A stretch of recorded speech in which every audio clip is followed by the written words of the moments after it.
Berdasarkan letak geografisnya, Indonesia terletak di antara dua benua, yaitu benua Asia dan benua Australia, serta di antara dua samudra, yaitu Samudra Hindia dan Samudra Pasifik.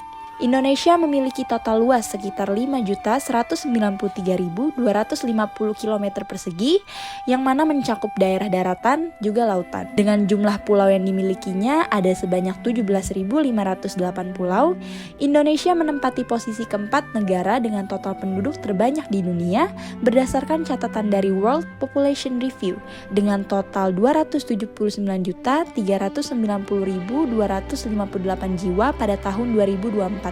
Yang mana angka tersebut menunjukkan bahwa ada sekitar 149 orang di setiap kilometer perseginya. Bayangkan saja dengan populasi manusianya yang sebanyak itu, maka sampah yang dihasilkan akan menjadi sebanyak apa ya?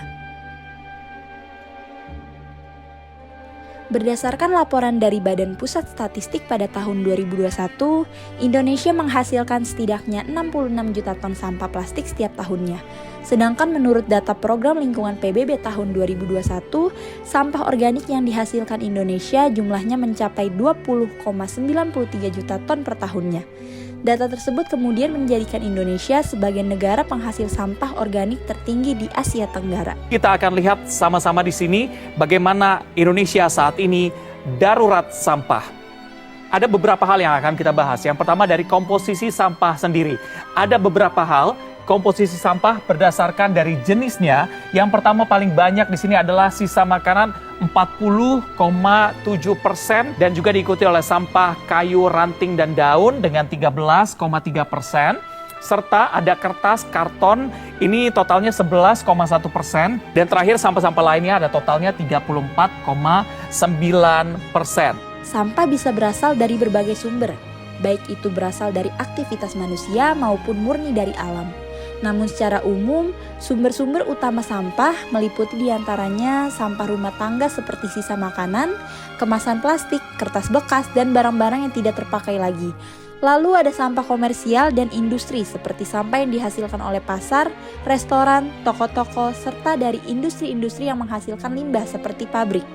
Kemudian ada sampah konstruksi dan demolisi atau sampah yang timbul dari bekas proyek konstruksi, renovasi atau pembongkaran bangunan seperti material bangunan bekas, kayu, dan puing-puing beton.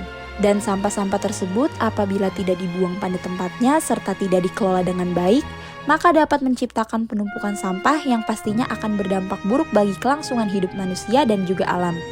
Bahan kimia beracun dan logam berat dari sampah juga dapat meracuni tanah dan air tanah yang mana dapat mengganggu kehidupan tumbuhan dan juga hewan, serta dapat mencemari ekosistem air. Tumpukan sampah yang tidak dikelola dengan baik juga dapat merusak pemandangan alam. Sampah yang menggunung dapat mengubah lanskap yang sebelumnya indah menjadi kawasan yang kumuh dan tidak menarik lagi untuk dilihat. Coba bayangkan apabila seluruh masyarakat Indonesia ikut mengambil peran dalam penumpukan sampah ini, atau dengan kata lain seluruh masyarakat Indonesia membuang sampah tidak pada tempatnya sehingga gunung sampah raksasa pun tercipta, maka tidak ada lagi Indonesia yang disebut-sebut sebagai salah satu surga dunia itu. Sudah tidak ada lagi Indonesia yang memukau, Indonesia yang luar biasa indahnya, juga Indonesia yang mempesona sumber daya alamnya. Dan untuk mencegah hal mengerikan itu terjadi, kita dapat melakukan berbagai jenis upaya yang dapat kita terapkan kepada diri kita sendiri, juga kepada lingkungan di sekitar kita setiap hari. Hal yang paling mudah kita lakukan yaitu dengan membawa kantong belanja sendiri. Menggunakan kantong belanja sendiri saat belanja atau berpergian dapat mengurangi sampah plastik. Yang kedua, yakni membawa botol minum atau tumbler pribadi. Menggunakan botol minum atau tumbler dapat mengurangi penggunaan botol plastik kemasan sehingga sampah plastik pun juga akan berkurang. Menggunakan sedotan plastik dengan sedotan bambu atau kertas juga akan membantu kita untuk menjaga kelestarian alam loh.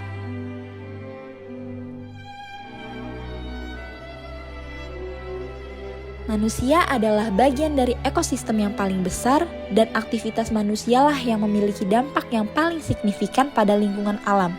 Jadi, sudah seharusnya kita sebagai satu-satunya makhluk hidup yang berakal menjaga kelestarian alam dan bumi yang menjadi tempat kita untuk tinggal. Ayo kita kurangi penggunaan makanan dan minuman kemasan plastik.